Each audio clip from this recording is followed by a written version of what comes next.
Hello विद्यार्थियों, मैं doctor Sumer Singh गैरवा, सहायक आचार्य संस्कृत, राजकीय महाविद्यालय राजगढ़ अलवर।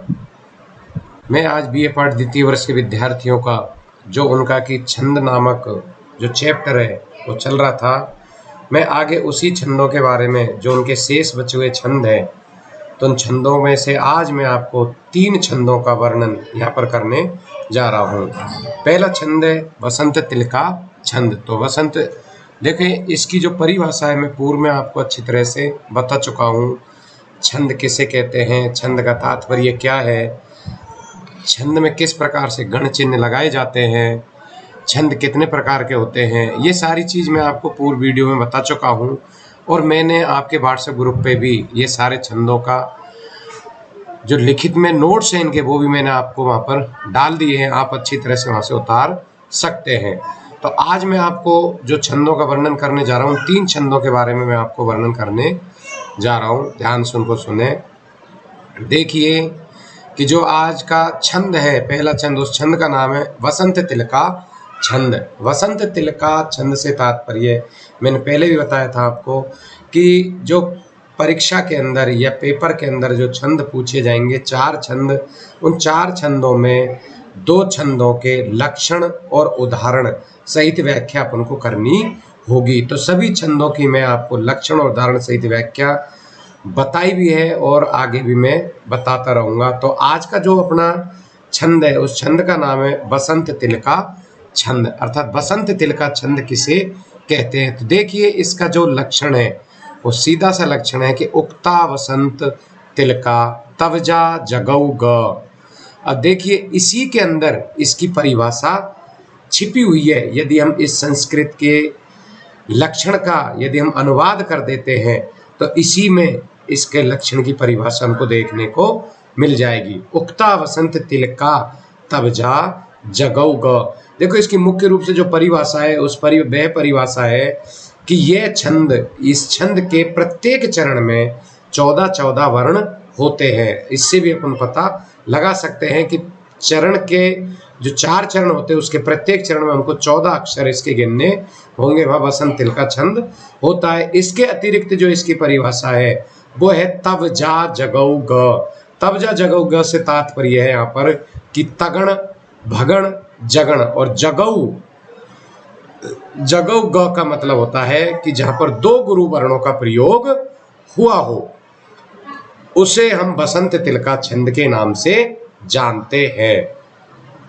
इसके मैंने 2-3 उदाहरण आपको यहाँ पर लिखे हैं और उन उदाहरणों में हम आसानी से उसमें गण चिन्ह लगा करके और इस छंद का पता लगा सकते हैं। देखिए जो इसका पहला उदाहरण है उस उदाहरण का नाम है जो कि नीति शतकम से लिया गया है। आपने बीए पार्ट फर्स्ट ईयर में इस उदाहरण को पढ़ा भी होगा। उस उदाहरण का नाम है जाड्यम धियो हरति सिंचत, जाड्यम धियो हरति सिंचति वाची सत्यम मानोन्नति दशति पापम अपाप करोति चेतः प्रसादयति दिक्षु तनोति कीर्ति सत्संगति कथम किम न करोति पुंसाम।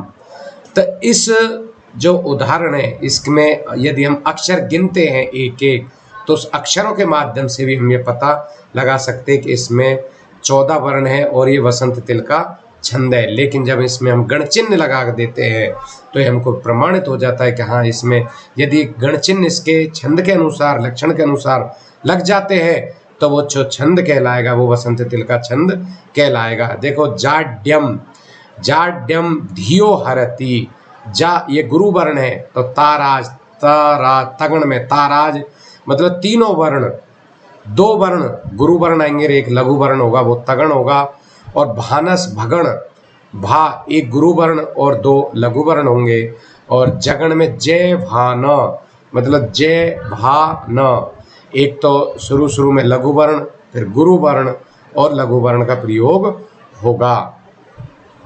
तथा इसके अतिरिक्त अगला है जगण, वापस तो वही जय भा न, लघु वर्ण, गुरु वर्ण और लघु वर्ण का प्रयोग होगा, और अंत में इसमें 2 गुरु वर्णों का प्रयोग किया गया है। यदि इसके अनुसार हम उसमें छंद और अलंकार लगाते हैं तो हम आसानी से यहाँ पर गण चिन्ह लगा सकते हैं। पहला उदाहरण ये है। दूसरा है फुल्लम बसंत तिलकम तिलकम वनाल्यः लीला परम पिक्कुलम कलमत्र रौती ही वातेश पुण्य सुरभीर मलय द्रिवातो हो या तो हरि समुथराह विधिना तस्मः। तीसरा इसका उदाहरण जो कि विज्ञान शाकुंतलम से ही है। ये उदाहरण इसलिए बताए जा रहे हैं आपको ज़्यादा कि इसमें अधिक से अधिक आप गण चिन्ह लगा सके और उसको पहचान कर सके। पृष्ठा जनेन सम दुख सुखेन वाला नेयम न वक्ष्यति मनोगताम अधिहेतुम दृष्टो निवृत्य वहुसो अप्य अनायास तृष्णः मत्रांतरे श्रवण कातरताम गतो अस्मि। तो ये बसंत तिलका नामक जो छंद है उसके लक्षण उदाहरण मैंने आपके सामने यहाँ पर प्रस्तुत किए हैं। अगला जो छंद का नाम है उस छंद का नाम है शिखरणी छंद। शिखरणी छंद से तात्पर्य क्या है, उसका लक्षण किस प्रकार से बताया गया है। तो देखिए इसका जो लक्षण है उस लक्षण का नाम है रसे रुद्रैस छिन्ना यमन सबलाग शिखरणी। अर्थात यह भी एक वर्णिक छंद माना जाता है तथा इसके प्रत्येक चरण में देखिए यमन सबलाग से तात्पर्य है कि यगण मगण नगण, यगण मगण नगण, फिर सगण भगण और अंत में एक लघु और एक गुरु वर्ण जहां पर होगा वह शिखरणी छंद के नाम से जाना जाएगा। तथा इसके प्रत्येक चरण के अंतर्गत 6 और 11 जो वर्ण इसके कुल वर्ण माने गए हैं, जो 17 वर्णों का ये छंद माना गया है। कहने का तात्पर्य है कि इसके जो 4 चरण है उस प्रत्येक चरण के अंतर्गत 17 वर्ण अर्थात गिने जाएंगे। 17 वर्ण जहां पर होंगे तो वो शिखरणी छंद माना जाएगा। इसके अलावा इसमें एक चीज और बताई गई है कि जिसमें 6 और 11 वर्णों पर यति होती है उसे भी शिखरणी छंद के नाम से ही जाना जाता है। तो इसकी मुख्य रूप से सीधी सी परिभाषा होगी। लक्षण के अंदर आपको बताई है कि यमन सबलाग शिखरणी, यमन यगण मगण नगण सगण भगण और लघु और गुरु जिस चरण के में लग जाते हैं वो मान के चलो कि वो शिखरणी छंद होगा। तथा उसके अक्षर गिनने से भी यह पता लगाया जा सकता है कि यदि इसमें 17 वर्ण है तो ये शिखरणी छंद होगा और अंत में 6 और 11 वर्णों पर यदि इसमें यति लगाते हैं तो वो शिखरणी छंद माना जाएगा। अब आता है कि ये इसमें गण चिन्ह जो लगाते हैं वो उदाहरण हम किस प्रकार से इसके गण चिन्ह यहाँ पर लगाएंगे। तो देखिए जो ये छंद है, एक तो होता है छंद, कहने का तात्पर्य कि जिसको आसानी से पढ़ा जा सके अर्थात मंद गति से पढ़ा जा सके। और ये है जो शिखरणी का मतलब है कि जो धारा प्रवाह की तरह जिसको पढ़ा जाए उसे शिखरणी छंद के नाम से जाना जाता है। इसका उदाहरण जो उत्तर रामचरित्र जो पुस्तक है उसके द्वारा ये लिया गया है। देखिए अथेदम रक्षो भी कनक हरिण छद्म विधीना तथा व्रतम पापई व्यथ यति यथा क्षालितम अपि जन स्थाने शून्य विकल कर्णैर रायचरितैहि रपि ग्रावा रोदित्यापि दलति वज्रस्य हृदयम अनाघ्रातम पुष्पम किसलयम लून कररूह। देखिए पहली जो इसकी 4 चरण है वो क्या बताए थे, अथेदम रक्षोभी। और इसका दूसरा जो उदाहरण माना गया है उस उदाहरण का नाम है जो कि अभिज्ञान शाकुंतलम के द्वारा ही अभिज्ञान शाकुंतलम से जिसको लिया गया है उस उदाहरण का नाम है अनाघ्रातम पुष्पम किसलयम लूनम कररूह रनाविद्दम रत्नम मधु नवमनस्वादित रसम अखंडम पुण्यानाम फलम इव चेतदरूपम अनंगम ने जाने भोक्तारम कमीह समुपस्थास्यति विधि। अर्थात यहाँ पर इसके दो उदाहरण दिए गए। इन दो उदाहरण के अंदर आपको जो लक्षण बताया गया है उस लक्षण के अनुसार गण चिन्ह लगाने हैं, और गण चिन्ह लगाने से पहले आप ये उस उदाहरण को पूरी तरह से कंफर्म कर ले कि इसमें 17 वर्ण है, और यदि उसी के अनुसार इसमें गण चिन्ह लग रहे हैं तो ही जा करके वो माना जाएगा कि ये शिखरणी छंद है। तो इसके दो उदाहरण में से आप किसी भी उदाहरण को यहाँ पर याद कर सकते हैं। अगला जो छंद है उस छंद का नाम है मंदाक्रांता छंद। देखिए बहुत ही महत्वपूर्ण छंद एक तरह से माना जाता है। मंदाक्रांता इसका जो लक्षण है, देखिए अब ये भी एक 17 वर्णों का छंद माना जाता है। ये भी एक 17 वर्णों का छंद माना जाता है मंदाक्रांता। तथा इसमें जो अंतर है वो अंतर किस चीज का इसमें माना जाएगा कि वहां पर जो शिखरणी नामक छंद था उसमें 6 और 11 वर्णों पर यति थी, लेकिन यहाँ पर 4, 6 और 7 वर्णों पर यति मानी जाएगी। तो इन दोनों में सबसे बड़ा अंतर यहाँ पर ये माना जाएगा, और जो गण चिन्ह है उन गण चिन्हों का तो अंतर एक तरह से होगा ही होगा। देखिए इसका लक्षण मैं आपको पढ़ करके यहाँ पर बताना चाहता हूँ। मंदाक्रांताम बुद्धि रस नगैर्मो भनौ तौ ग युग्मम।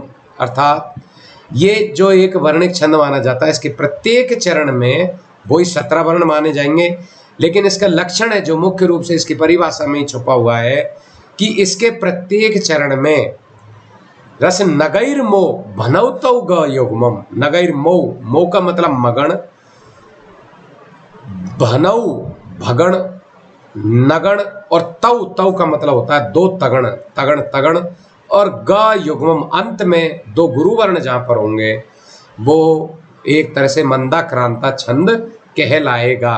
तो नगैर मो भनौ तौ ग युग्मम, ये इसकी परिभाषा इसमें छुपी हुई है, जिसके माध्यम से हम पता लगा सकते हैं कि इसमें कौन कौन से गण चिन्हों का प्रयोग किया गया है। मो का मतलब मगण, भ का मतलब भगण, न का मतलब नगण, और तौ का मतलब 2 प्रकार के तगण, और ग युग्मम तथा अंत में 2 गुरु वर्णों का जहाँ पर प्रयोग होता है वो मंदाक्रांता छंद कहलाता है। तथा इसके प्रत्येक चरण के अंत में या प्रत्येक चरण में क्रमशः 4, 6 और जो 7 वर्ण है उन 7 वर्णों के बीच में, अर्थात इनमें हमको यति लगानी होती है। अब ये यति का तात्पर्य यहाँ पर क्या है कि यति इसमें 3 जगह क्यों लगाई गई है, क्योंकि हमको इस जो छंद है इस छंद को हमें मंद गति, मंदाक्रांता अर्थात मंद गति से हमको इसका उच्चारण करना है, मंद गति से इसको पढ़ना है। उसके पश्चात इसमें हमको गण चिन्ह लगाने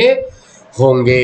देखिए कश्चित कांता विरह गुरुणा स्वाधिकारात् प्रमतः सापे नास्तम गमित महिमा वर्ष भोग्यण भरतु यक्षश्चक्रे जनक तनया स्नान पुण्योदकेषु स्निग्ध छाया तरसु वस्तिम राम गृयाश्रमेषु।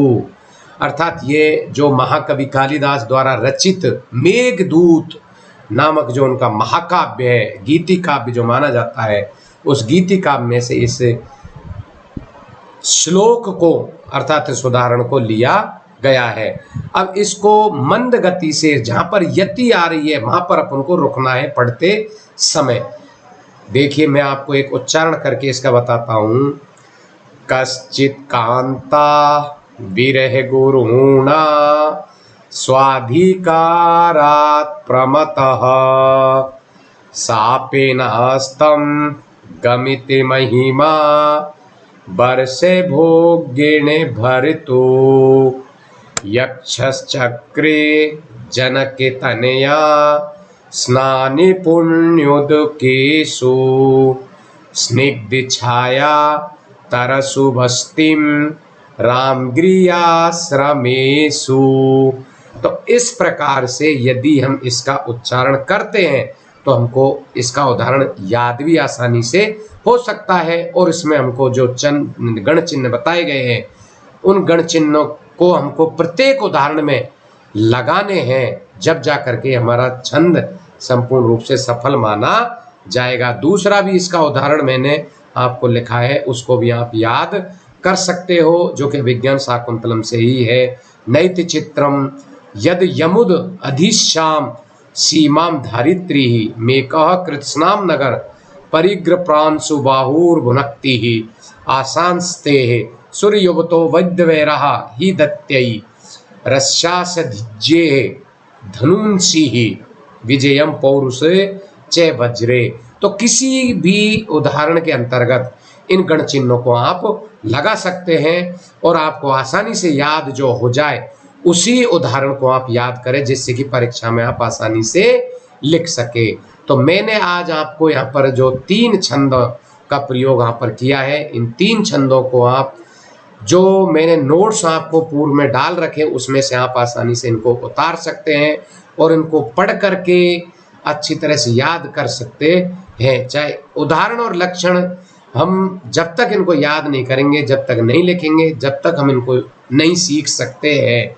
तो चाहे आप इनको रट के, श्लोक को अपन रट के ही तैयार कर सकते हैं, तभी वो अपन को याद हो सकता है। परिभाषा जो है, जब अलंकार अपन पढ़ेंगे तो फिर परिभाषा भी अपना काम चल जाता है कि उसमें अपन को गण चिन्ह लगाने की आवश्यकता नहीं होती है। लेकिन यहाँ पर यदि एक भी अक्षर आप छोड़ देते हो तो ऐसी स्थिति में सारा छंद ही आपका गड़बड़ा जाता है, क्योंकि एक अक्षर छूटने पर पूरे आपके गण चिन्ह गड़बड़ा जाएंगे। इसलिए एक भी अक्षर को बिना छोड़े ही हमको इसको तैयार करना होता है। तो मैंने आज आपको सबसे पहले बसंत तिलका, फिर शिखरणी और शिखरणी के बाद मंदाक्रांता, 3 छंदों का प्रयोग आपके सामने आज मैंने यहाँ पर किया है।